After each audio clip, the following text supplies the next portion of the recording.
Hello everyone, সবাইকে স্বাগতম আজকে ভেক্টর এর একটি দুর্দান্ত শর্টকাট ক্লাসে। আজকের ক্লাসের বিষয়টি হলো ভেক্টরের মান ও দিক নির্ণয়, অর্থাৎ আমরা কিভাবে খুব সহজে টেকনিক ব্যবহার করে কোনো প্রকার ক্যালকুলেটর ব্যবহার ছাড়াই আমরা ভেক্টরের মান অর্থাৎ লব্ধি ও দিক নির্ণয় করতে পারি। এই বিষয়টি আজকে আলোচনা করব। তাহলে চলো শুরু করা যাক। এখানে প্রশ্নে বলা হয়েছে দুইটি ভেক্টর রাশির প্রত্যেকটির মান 5 একক, তারা একই বিন্দুতে পরস্পর 120 ডিগ্রি কোণে ক্রিয়া করে, তাদের লব্ধির মান ও দিক নির্ণয় করো। তো এখানে আমরা শুরুতে যদি একটি ভেক্টর কল্পনা করি, তাহলে এখানে এটা যদি পি ভেক্টর হয় এবং এখানে একটি ভেক্টর কিউ ভেক্টর, তাহলে এদের লব্ধি ভেক্টরটা এদের মাঝামাঝি কোনো একটা জায়গায় হবে, তাহলে এটা হবে তাদের লব্ধি ভেক্টর অর্থাৎ আর। তো এখানে আমরা লিখতে পারি যে আমরা জানি লব্ধি সমান সমান আর সমান সমান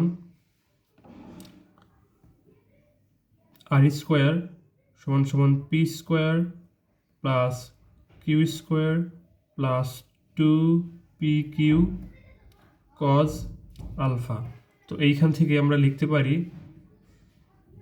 আর equal root p square plus q square plus 2pq cos alpha.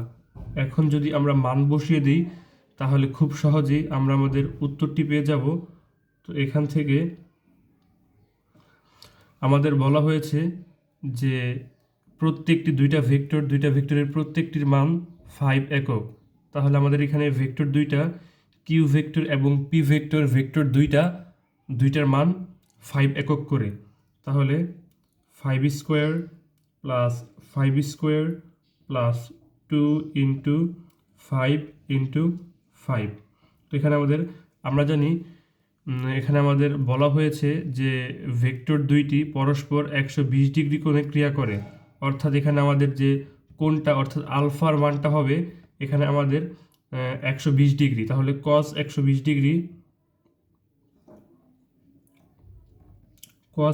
Degree, এইখান থেকে আমরা লিখতে পারি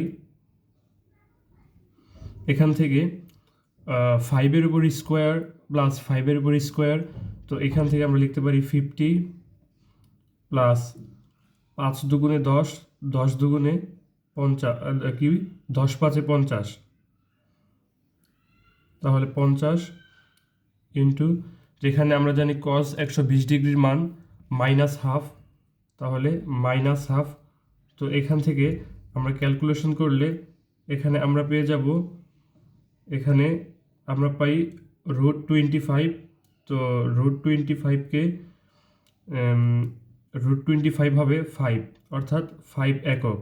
আমাদের লব্ধির মানটা হবে 5 একক।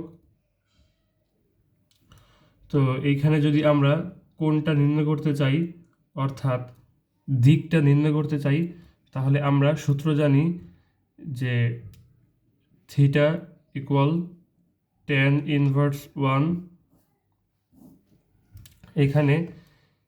এখানে আমরা যদি পি ভেক্টরটার সাথে যদি আমরা থিটা কল্পনা করি, তাহলে যার সাথে থিটা সে নিচে সিঙ্গেল, অর্থাৎ পি এর সাথে থিটা, তাহলে আমাদের পি নিচে সিঙ্গেল। এখানে আমরা লিখতে পারি Q sine alpha plus divided by P plus Q cos alpha. তো এইখানে যদি আমরা মান বসিয়ে দিই তাহলে tan ইনভার্স 1, তো এইখানে 5 সাইন আলফার ভ্যালু 120 ডিগ্রি,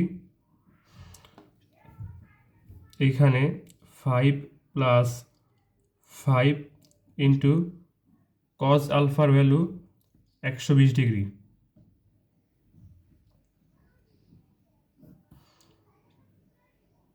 তাহলে এখানে আমরা লিখতে পারি 5 ইন্টু সাইন 120 ডিগ্রির মান আমরা জানি √3/2, আর এইখান থেকে আমরা লিখতে পারি 5 প্লাস 5 ইন্টু cos 120 ডিগ্রির মান হলো -1/2। তো এইখানে আমরা লিখতে পারি tan ইনভার্স 1। তো এইখানে যদি আমরা গুণ করে দিই তাহলে 5√3 ডিভাইডেড বাই 2, আর এইখান থেকে আমরা লিখতে পারি, এখানে যদি আমরা ক্যালকুলেশন করি তাহলে 5, এখানে 5 ইন্টু -1/2, তাহলে এখানে আমরা লিখতে পারি যে -2.5। তো এখান থেকে tan ইনভার্স 1 আমি লং প্রসেসে করিয়ে দেখাচ্ছি, অর্থাৎ পরীক্ষায় আমাদের রিটেনে আসলে কিভাবে অ্যান্সার করতে হবে সেটা সহ দেখাচ্ছি।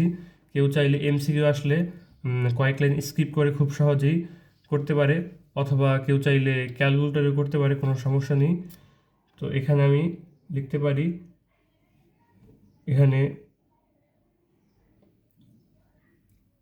এখান থেকে লেখা যায়, এখানে যদি ক্যালকুলেশন করি তাহলে এখান থেকে আমরা লিখতে পারি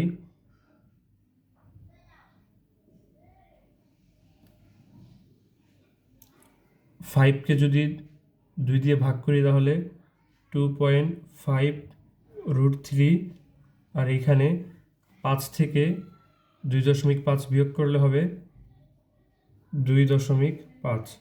তাহলে এখানে আমরা 2.5 কাটাকাটি করতে পারি, আমাদের থাকে tan ইনভার্স √3। তো আমরা জানি tan 60 ডিগ্রির মান √3, তাহলে আমরা লিখতে পারি সুতরাং θ = 60 ডিগ্রি।